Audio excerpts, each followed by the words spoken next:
no, no, no, this can't be happening again. And then you start spinning out, and you're not in the moment. You're in a disaster scenario. You're rehearsing future failure. I'm going to go in the studio and explode, and they're all going to go, "Oh my God, he's cracked it again. He's lost it." Welcome back to Crisis What Crisis, the podcast that aims to guide you towards a more resilient life and whatever it might throw at you. If this is your first time with us, then do please hit subscribe wherever you're watching or listening. It really does help make sure that these, I hope, useful conversations are shared as widely as possible. Today, I'm joined by the brilliant Christian OConnell, one of radio's most successful hosts. For almost 12 years, Christian was the breakfast host on Absolute Radio. For a while, under his stewardship, Britain's #1 and multi-award-winning show with many millions of loyal listeners. Christian stunned those listeners, though, and the radio industry, really, when at the peak of his presenting powers in 2018, he decided to leave Britain with his young family and move to Australia. What we didn't know then was that Christian had suffered, in fact, a breakdown, an acute series of panic attacks that had left him unable on occasions to go on air. Something had to change, and Christian decided, as you do, that move to a new job on the other side of the world where no one knew him was the answer. Christian tells this story in his book, No One Listens to Your Dad's Show, which gives you a bit of a clue about the less than warm welcome he received in Melbourne. But he persisted, and Christian's show on Gold FM is now #1 in Australia. I've really been looking forward to this conversation because Christian's story is one of crisis, but it's also one of courage, of turning a brilliant career upside down in the pursuit of something more meaningful. Christian OConnell, welcome to Crisis What Crisis. How are you?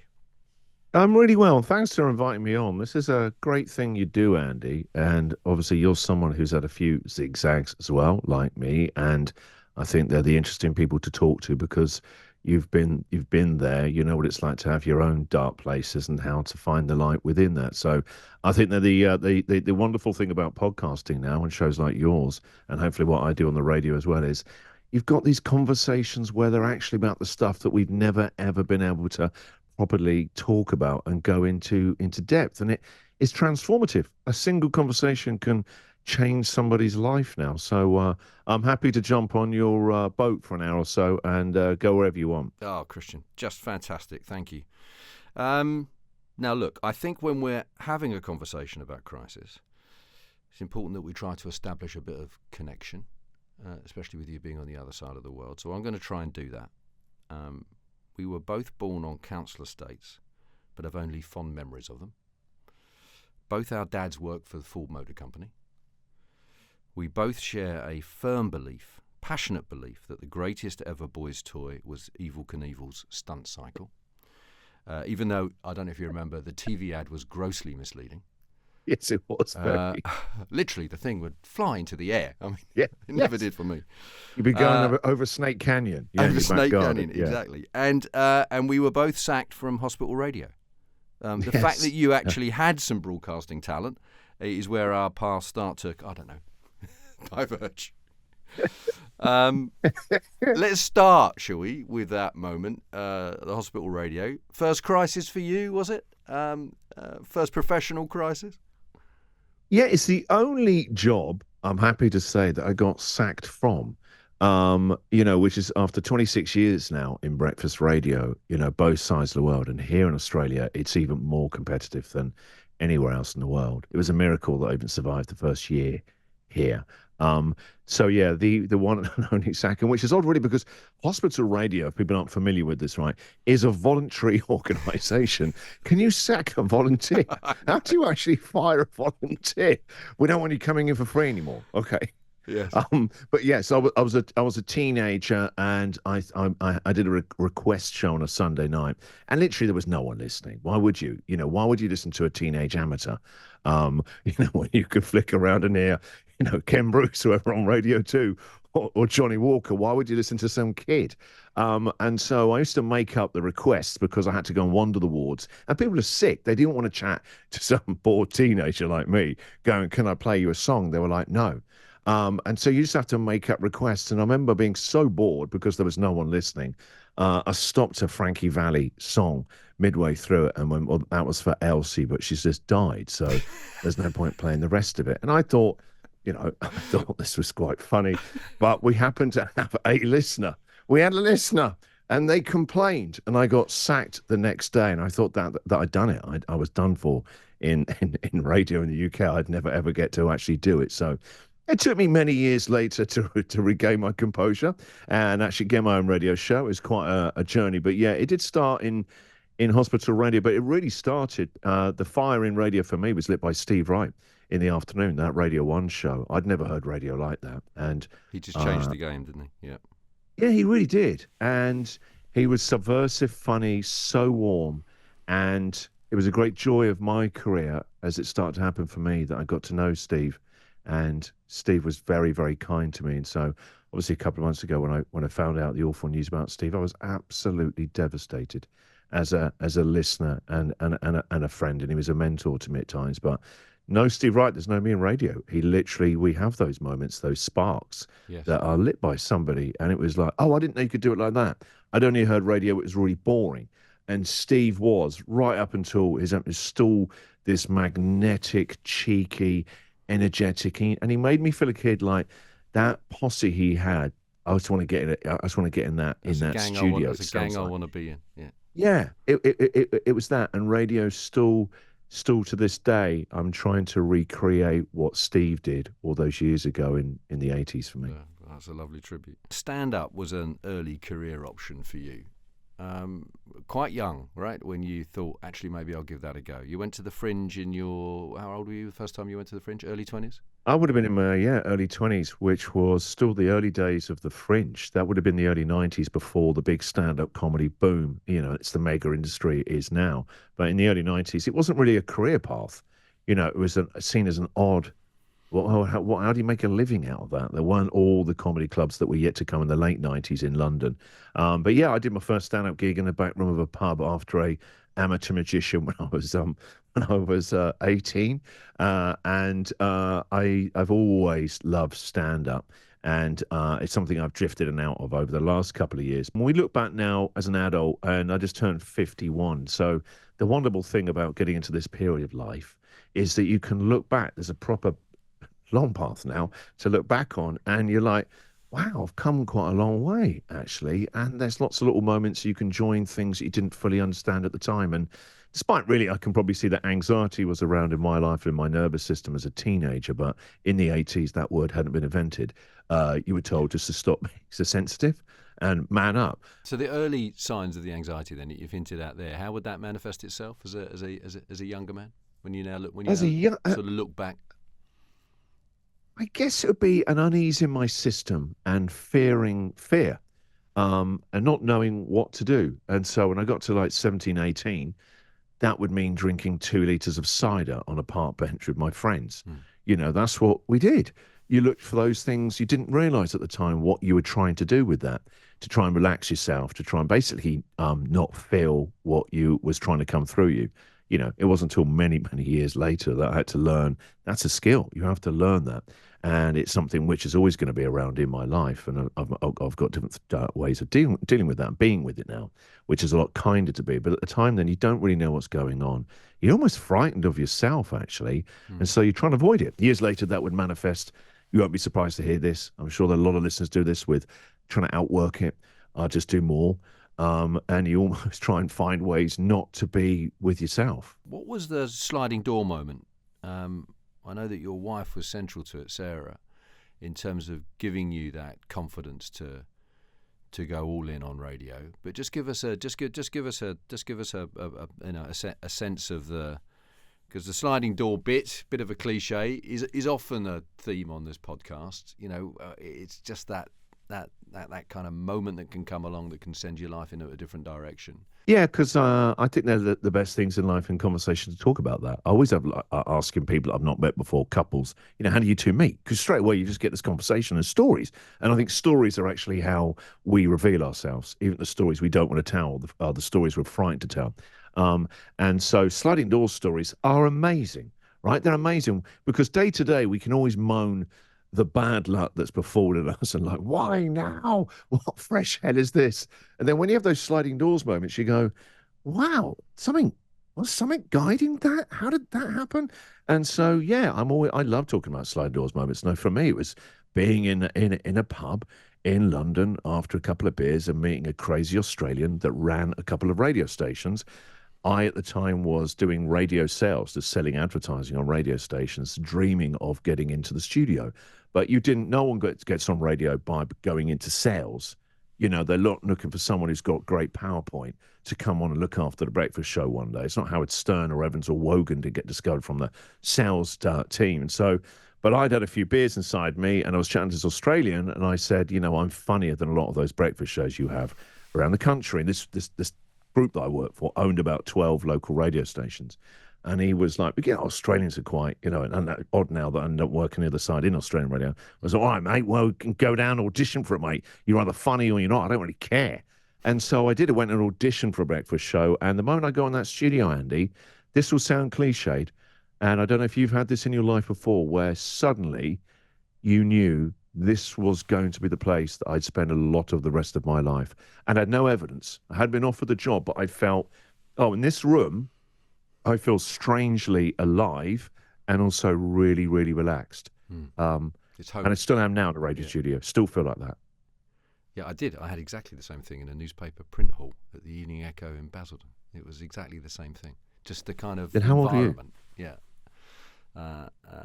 It was exactly the same emotion for me. When did you really know, Christian, I'm good at this? Can you put your finger on a moment or a particular show where you thought, yeah, okay, yeah, I'm good at this? I can actually, but I have to go back about a couple of days beforehand. So they offered me the job, and I quit my sales job in London. My wife quit her law career, not just a law. She'd recently got qualified. She'd been obviously training for years to be a lawyer and a solicitor. She hated it. It was making her actually depressed. So she quit. We moved down to Bournemouth where we knew nobody. But I started radio down there, and it wasn't very good. I really wasn't very good, but I was enjoying it. And I said to my wife, just give me 2 years. I'm going to see this like an apprenticeship, and I'd work at the weekends and do shows at weekend for free because I realised I need like reps. I just need to build up the air miles. I think I could do okay at this. And at that moment, I thought if I'm doing local radio for most of my life, I've won life because I'm doing radio. I didn't see it like if I don't get to London, then national radio. I didn't have any of that. I was just like so happy, but I wasn't very good. And then one day, my boss took me. We used to go for walks a lot after the show, and sometimes we'd go for a drive. And he would make me, it was so uncomfortable, listen back to that day's show. Right. Sometimes perception-wise, we're like, oh, I had a great show today. And you go, really? And then he played back a couple of the breaks that I'd done, and it was awful. But I would learn very quickly about perception, where I thought I was and where I actually was. And then one day, he drove me to a graveyard. He said, I think you're doing the show wrong. You're doing all these very obvious topical one-liners from the newspapers. Everyone else is doing that. He goes, you're a storyteller, right? Just do that. You're a storyteller.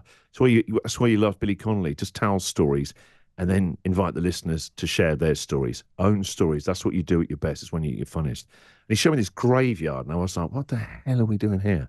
And he said, most of the people in this graveyard have died with their stories in them. Why don't you build a place where people can share stories? And it literally changed in that moment how I did radio. It's giving me goosebumps right now because it was so.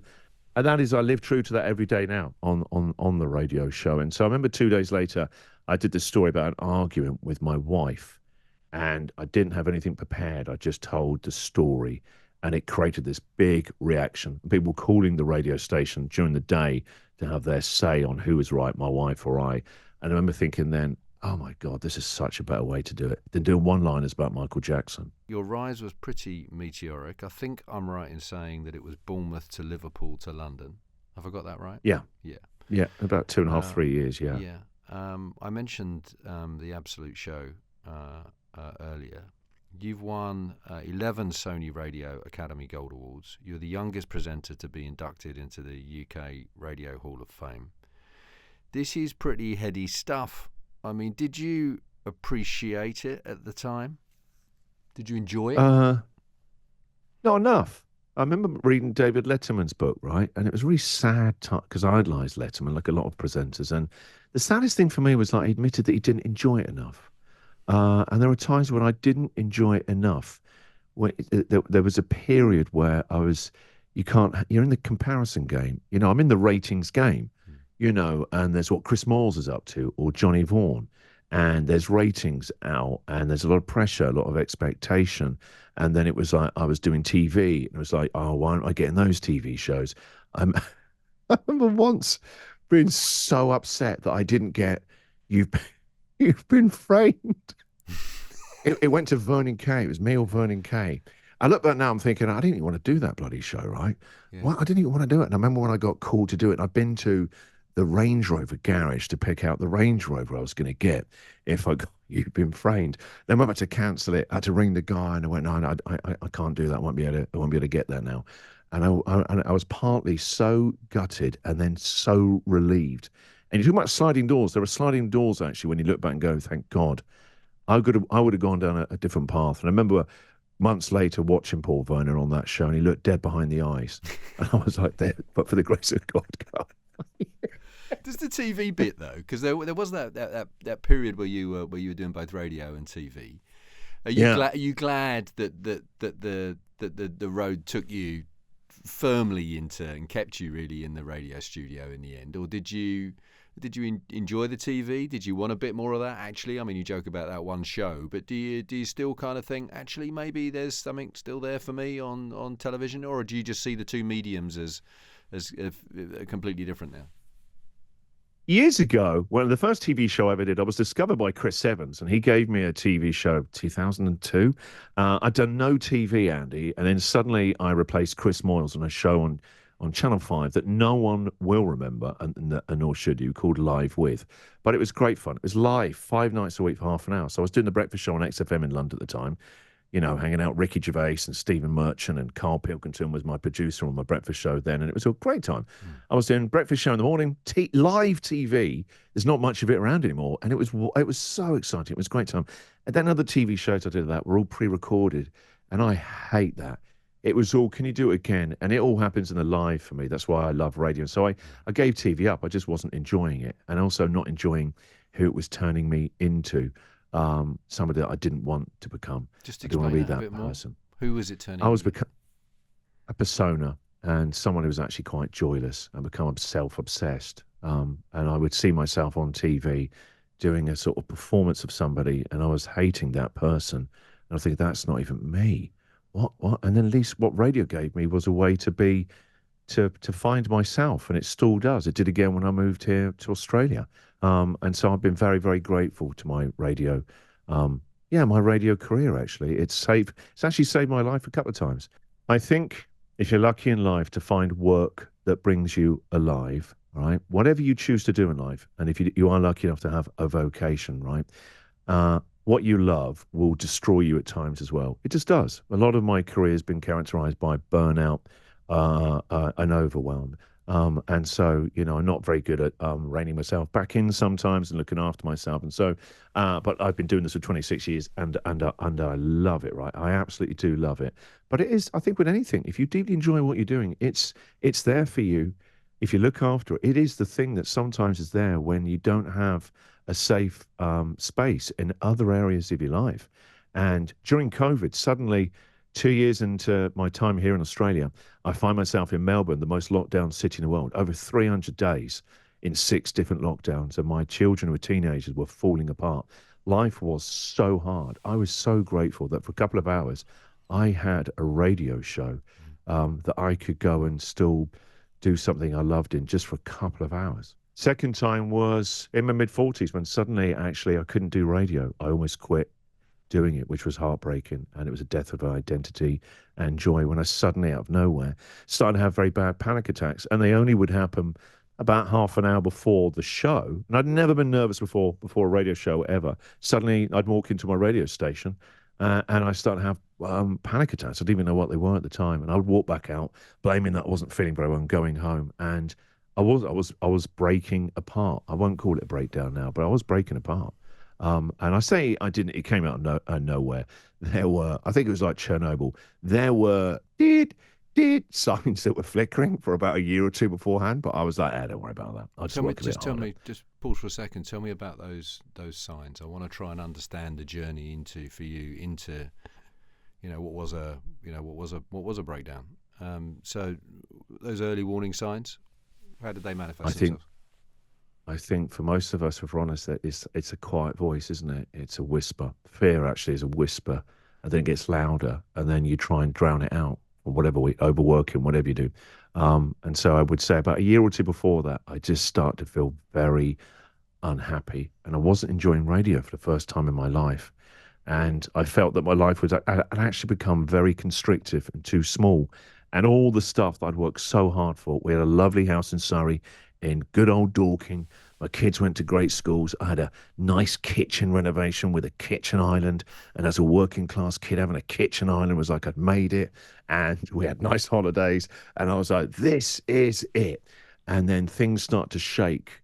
And I think there's your life. And then when you get into your mid 40s, shit gets real. Well, it will find you. Life really, well, it all catches up with you. And it caught up with me. And I wasn't listening to the little quiet murmurs. And then suddenly there was a life quake. It stripped away everything and it forced me to listen to it. And I am eternally grateful that I did turn around, stop, and get help. It changed my life, changed my life. What was It the changed me as well. what were those murmurs? What was the voice in your head saying, Christian? It felt like I needed to move, and this what had got me where I wasn't going to get me to the next bit, and that's a terrifying thing to hear at night when you're like, what does that mean? What? There's no other path, and it's like that. There's that. I think it's about 800 years old. That poem by Dante's Inferno, where the opening line. It's an amazing thing. It stayed with me. I have it on a post-it note by my desk. Suddenly in the middle of my life, I woke up in a dark forest and the path ahead was completely unclear. And that's how I felt. I was like, whoa, my God, I don't know the way forward. And I thought it was this, and now it isn't working anymore. I'm starting to feel panicky, anxious, don't even know what this is. And just try to ignore it, just try to ignore it. So there's a voice in your head, but then there's a very sort of physical manifestation of it. You're at work, Yeah, you're unable to go on air.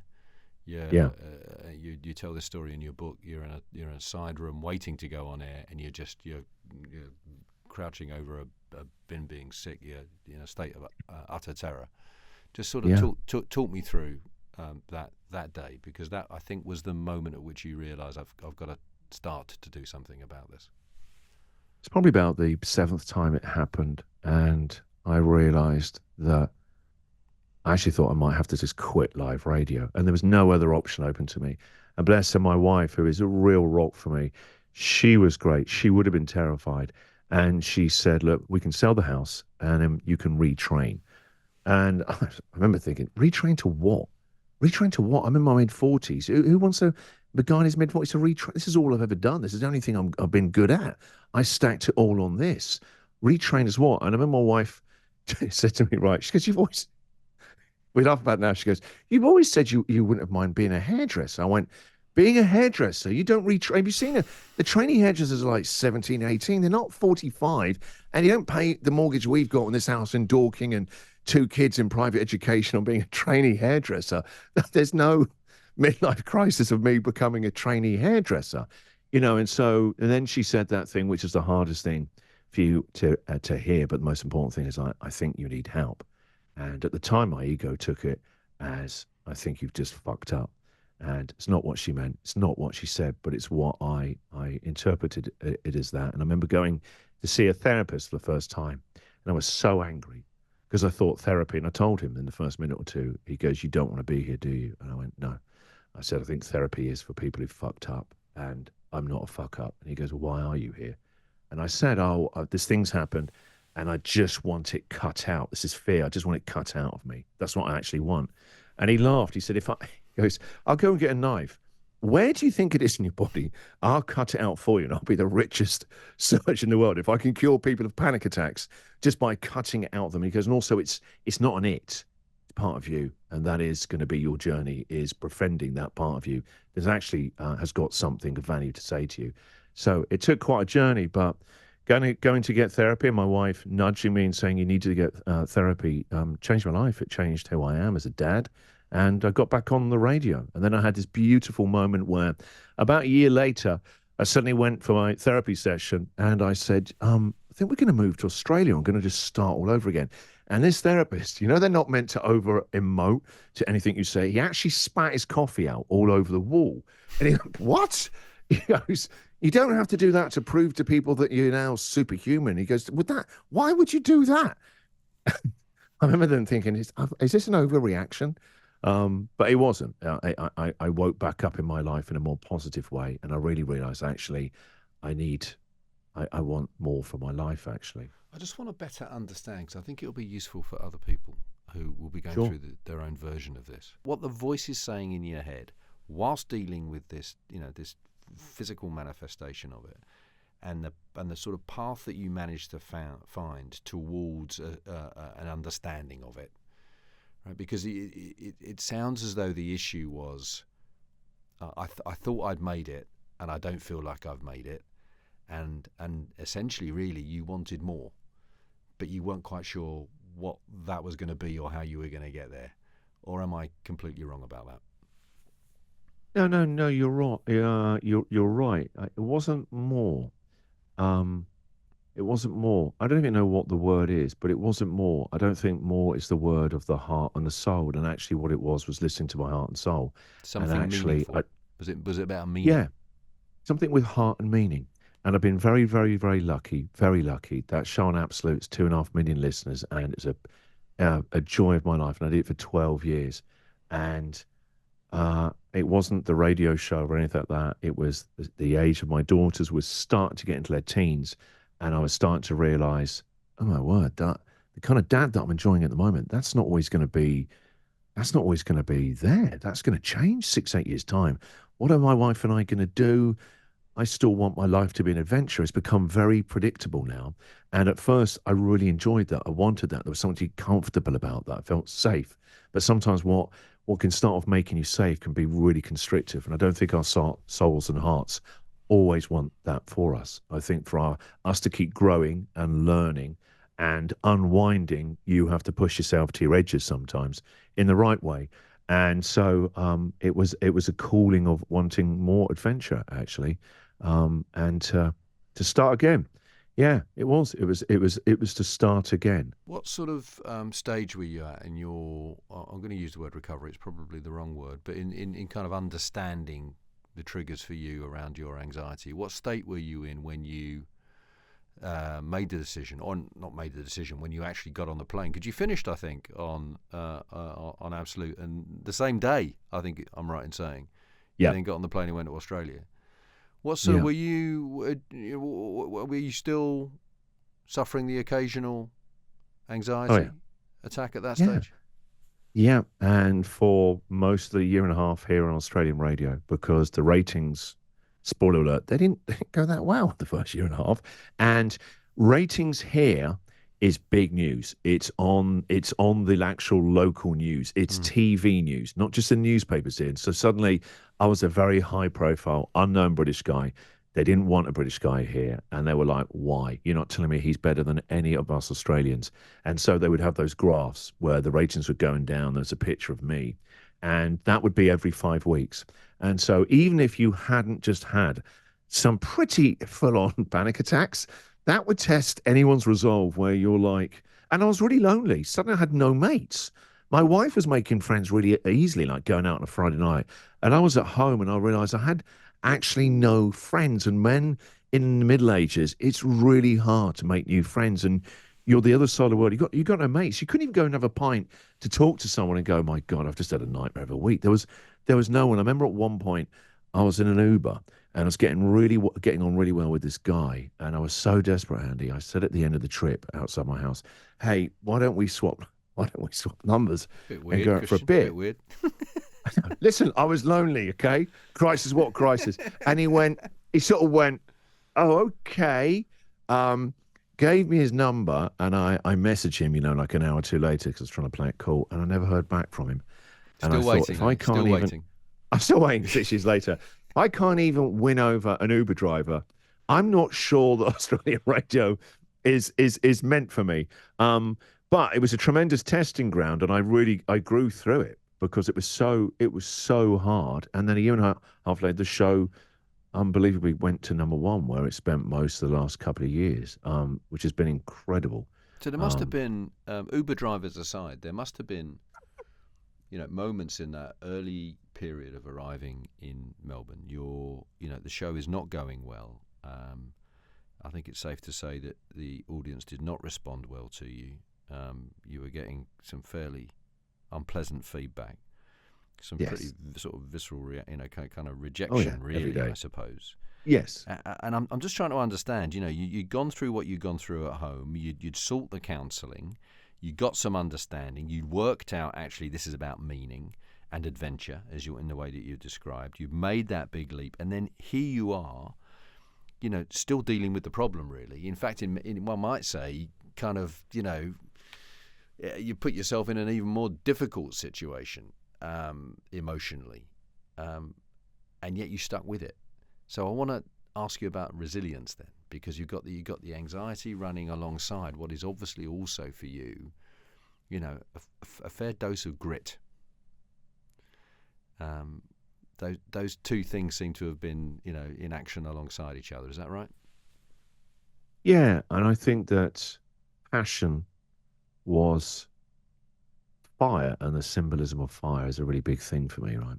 I imagine every morning on the radio show that I'm lighting a little fire, and the stories and sort of ideas that I do on that day's radio show, they're little bits of kindling. And so the image of fire. So I guess it's that no matter what was going on externally, there was still some inner spark flame that had been lit by coming here. And I knew enough that the radio show was going well. We were getting a lot of callers, and people were stunned around me. They couldn't believe how many callers were calling in. They were talking to me, and I thought I knew that this is a good radio show, but I had no idea how long it would take for the ratings. I thought if they don't catch up, then I will be fired in the next year and a half. But I knew enough that I knew the work I'm doing, if I remove myself from the outcome of the ratings, I'm really enjoying this now. I'd actually never felt more alive for years on the radio, because suddenly when you start again, you're like a startup, I guess. And I'd had this really big, mega successful show. And then suddenly just seeing all the lines going, stuff that I'd never even thought about for years on Absolute with 2.5 million listeners, gives me so much joy, so much joy. Um, and so I don't know, I was reborn in my passion for connection again. And because I had to do it when you're not from somewhere, I had to really think about what people needed and speak from my heart more. And I actually found my voice in a different way here in Australian radio, because I had to speak from a different place. I didn't have all that banked goodwill of people listening to me in years. I had all that radically stripped away. And so I had to really think about what was going to get me through. What were they going to connect to? I'm not from them. I didn't grow up with them. I don't know about their local sports, their TV shows. What is universal? And it was actually being more vulnerable. And it was really hard at first. I would tell funny stories about the Uber driver and about having no mates and no listeners, and would find a way of laughing through it. And then they start to see me as a real person. And then the ratings started to change as well. The more real I became, because there wasn't any other way for me to do it anymore. And I was enjoying suddenly being a lot more truer to myself on the radio here, because I didn't really need to do it at times on Absolute. It's all very easy for me. And you could just bump along on the surface of something. And then suddenly here, that's stripped away. And so I think actually the gift of what happened to me with the breakdown actually gave me so much. And it wasn't like, they were still around. It was that I hadn't learned the lessons of how to actually be kinder to myself. Most of us, the way we talk to ourselves is awful. You are a bully. That voice in the head at times is a bully. And if you spoke to anyone else like that, your partner, your kids, you'd be a monster, but you've got no problem with speaking to yourself like that. Can you look back to the last dark moment? Oh, I remember even a year ago here coming into work one morning and just suddenly, I feel like an early panic attack coming up. And then it's early in the morning, it's 5 o'clock. You haven't quite got all your resources together. And I was like, I haven't felt like this in a lot. Oh no, what if they came back? Oh no, not now. It's all going so well. What is that? You know, and Shortness. they, That's a shortness of breath. yeah, just that familiar constriction and like, oh, we're gonna have a panic attack. And so at first you try and resist it, or I did. You go, no, no, no, this can't be happening again. And then you start spinning out and you're not in the moment. You're in a disaster scenario.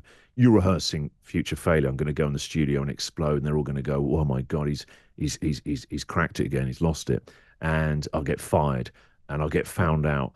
And then you have to work really hard, actually, at bringing yourself back to the moment. For that, that's breath work for me, movement.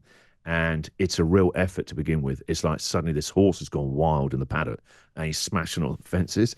And you have to quietly go up to this wild part of you that is actually, "Wah," and go, "It's okay. It's okay. Just breathe, sit down, slow down. We're here right now. You're safe right now. Come back into your body and get out of this noisy thing here and have a focus." And that focus for me is breath work. It's actually just paying attention to my breath, and it slows everything down, gives me a single focus. And if you do that with the voice in the head, it stops giving it too much attention. It's when you get too much attention, and when you can just slow it down and shift that attention, and you can put it into your body, which is what I would advise to anyone to look up into breath work or bodywork practices, somatic practices. They work. That they work. I do them every single day still now. So it's a daily practice for me. I'm still going to have that little rise, but it now it feels like it's an old friend, and I can almost imagine it on the passenger seat on the way to work and go, "Yeah, I'm a bit tired today. I haven't been looking after myself. I need to go to bed a bit earlier. I know. Listen, you can come into the studio with me. You just can't smash all the equipment. Can we just have that agreement?" And then I've got a better relationship with that part of me. It's not an it. It's not an it anymore. It was all those years ago. It wasn't it. It's not. It's a beautiful part of me. It's a tender part of me that actually is actually my creative part as well.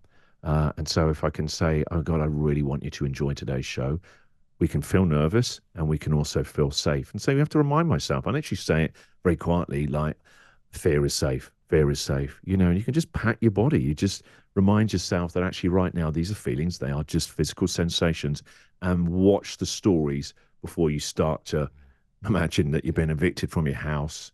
Your wife's kicking you out. It's so helpful, I think, that, Christian. Thank you I hope I'm so. sure, I think it will be for so many people listening. What's so interesting, though, is that, we do touch on this in the podcast, in I have done in other contexts, is the need to get it out, right? Is the need to, that's the first thing, right? You got to talk about it.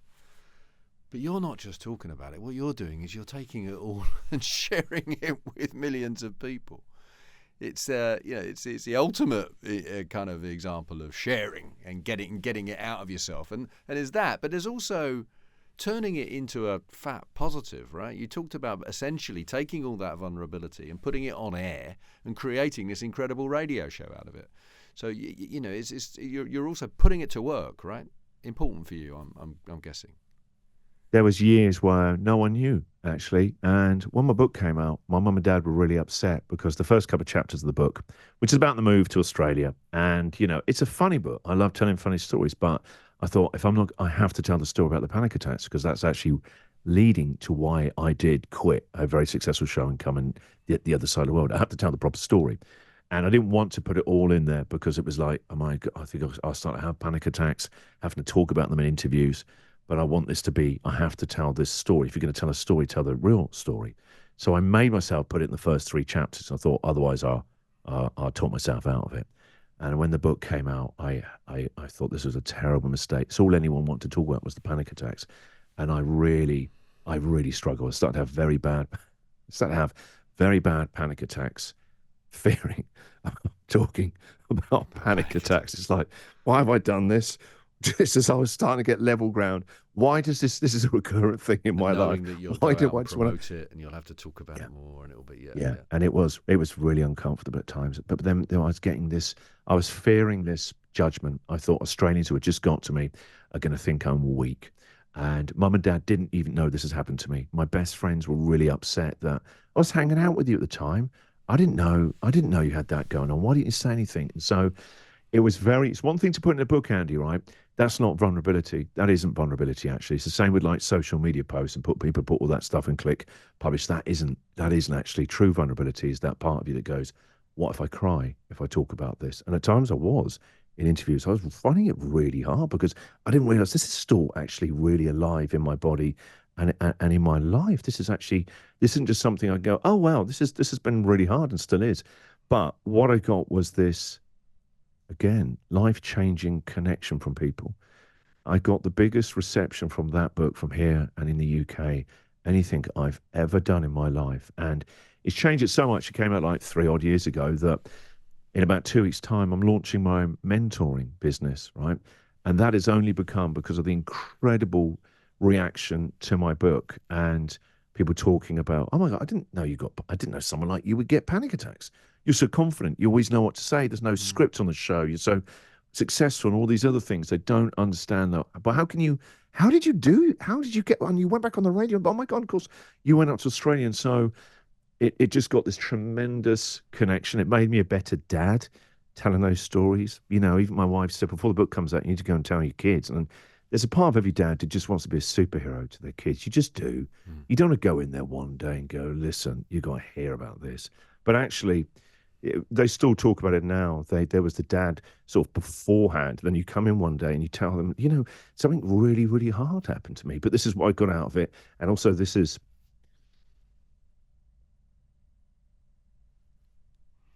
Go on, Christian. Take your time.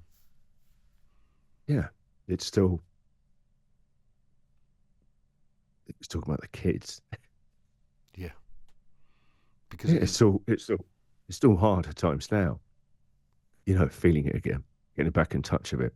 I've become very good at telling the story and putting it on autoplay. And then sometimes when you're really in a story, you go back into it. Your body keeps all these memories of it.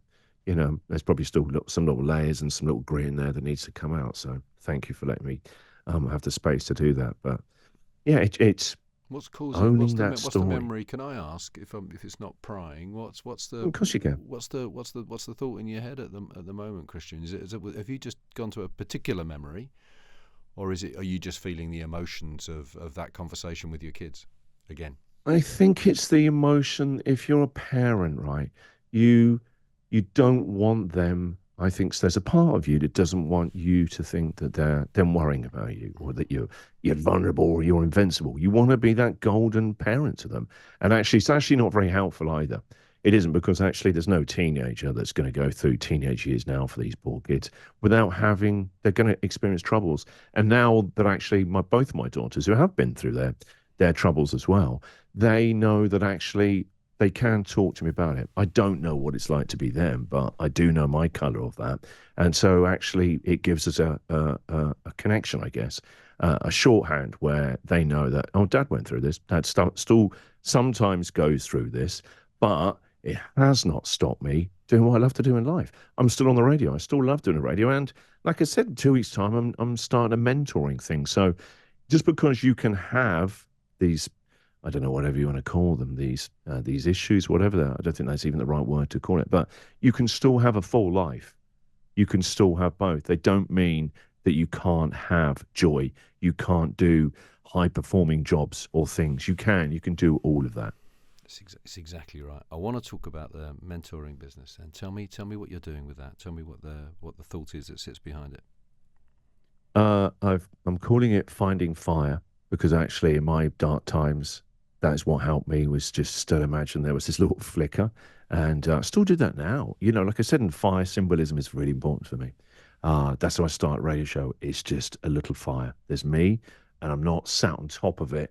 I'm just on a tree stump, and there's space around the fire for whoever who wants to come and join me, right, and share their story or whatever.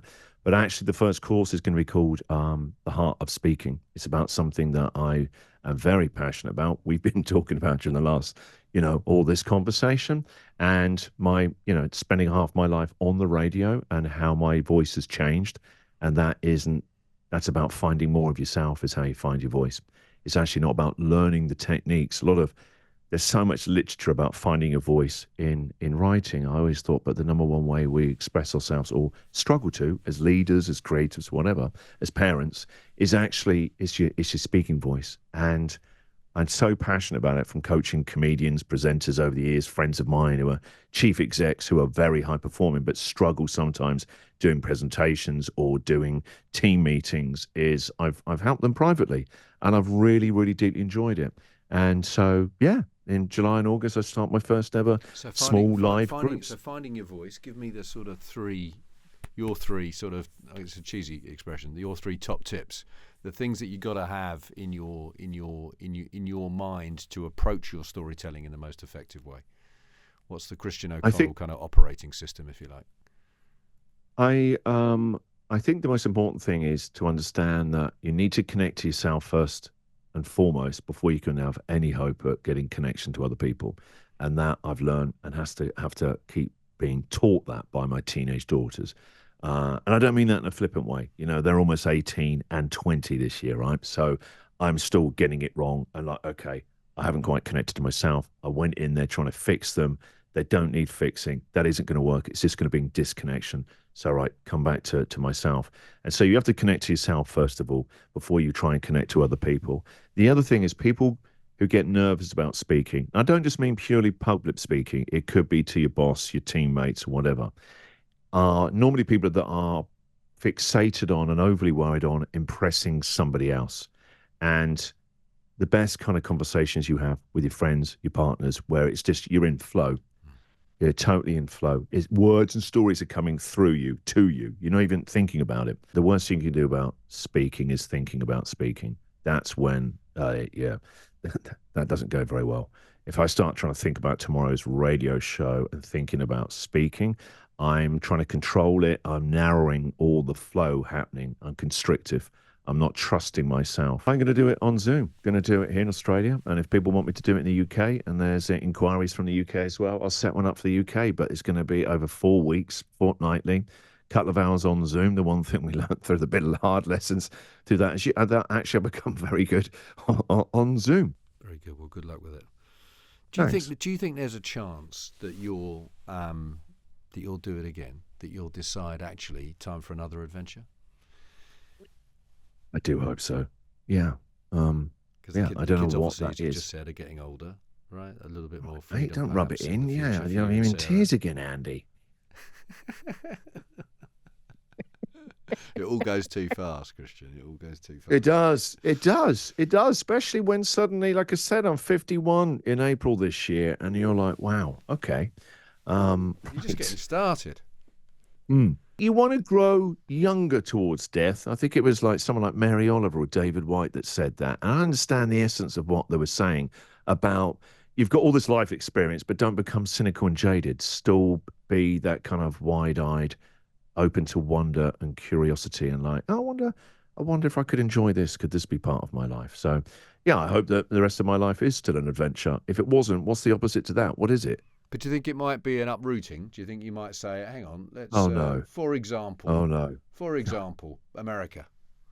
Let's go and see No, if I'm we not can doing do this anymore. again. No, I'm out. I'm out with moves. It's so hard to start again, right? And build up new friendships. Did it once. I would never that much I can promise you. That is not my kind of adventure anymore. You get one shot at that, and I wouldn't put myself and my wife through that again. No. You wrote a book in 2011, The Men Commandments, and it was a sort of fun take on the sort of marginalising of men, a sort of Bible for blokes, as you put it.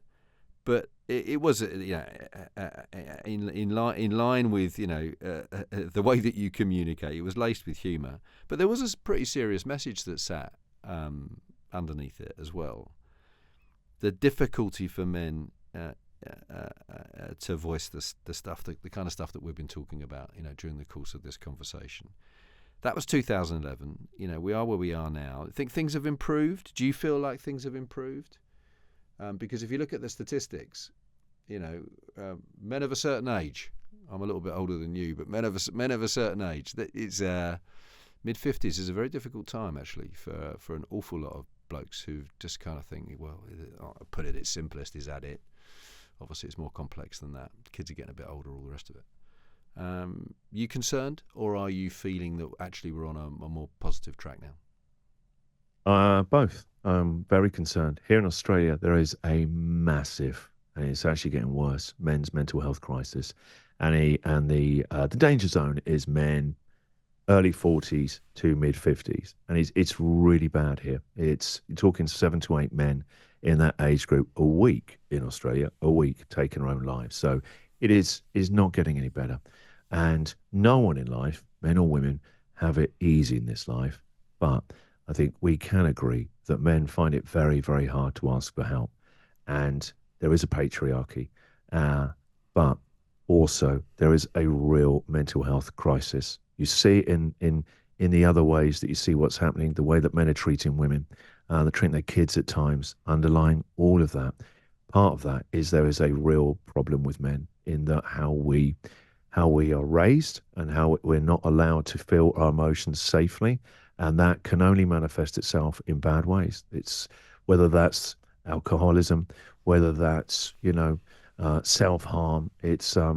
But I'm telling you this. The other thing is that we can and must always be hopeful, is that conversations like this between two guys who've been through their things and actually are enjoying their lives and they can actually own their stories is the most powerful thing we can do. And even though there's a part of me that feels really embarrassed, and we hang this up and they're like, oh my God, you bloody start crying again. What's going on? That we were done with that years ago. Um, I'm not going to be asking your producer to take that out because otherwise I'm part of the problem. I'm saying, no, you should be embarrassed about that. You should be absolutely ashamed for that. No, it was still, I mean, it was well, listen, I can only say thank you, because what it was for me is evidence that we're having a proper conversation. and yes. that is, Yeah. I mean, that's exactly what we're trying to get to with this podcast. So look, Christian, thank you sincerely for spending time with us today, and thank you for telling us your story in such a obviously eloquent but I think very powerful way. So thanks for joining us. My pleasure. I got so much from it. If you've enjoyed this conversation with Christian, then please do leave us a review. And if you found it helpful or even inspiring, we'd be delighted if you recommend us to your friends. You can watch the full episodes on YouTube, follow us on Instagram and TikTok. And if you hit subscribe, you'll find an awful lot more crisis conversations. As always, full transcripts are available on our website along with links. Just head to crisiswhatcrisis.com. And thanks so much for listening.